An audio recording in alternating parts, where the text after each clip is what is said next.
when our second one was born, our son and daughter-in-law gave him a very curious name. So I thought. Baxter St. Christopher Wood. Baxter is Anglo-Saxon for baker, and St. Christopher, of course, was a saint that when I was a kid, and lots, most of you were, people always wore these little medals around their neck with St. Christopher carrying the baby Jesus across the river or something. Then I think it was Pius VI that said, well, he didn't really decanonize him or uncanonize him.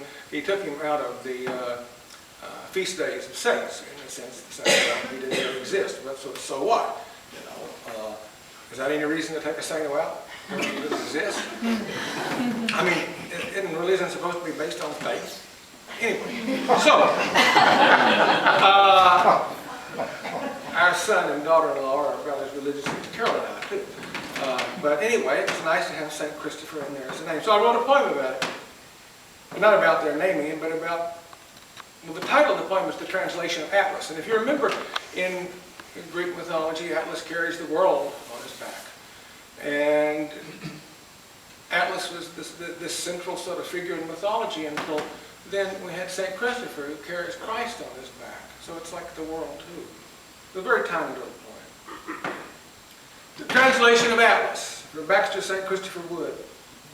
He held the world upon his back, but to put it down to lift a glowing child, he will be light, my burden mild. But then his shoulders sagged and seemed to break. My child, I can't support your weight, and yet have held the world, its full flesh grows. But not its pain, not its fate. Christopher, carry me. We've worked, we've loaves to bake, hunger to drive away, baking, carrying, there is no other way.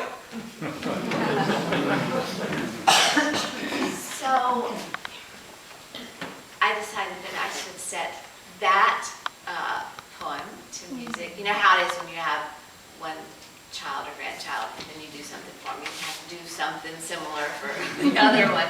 And so, this is my setting of the translation of Atlas.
We've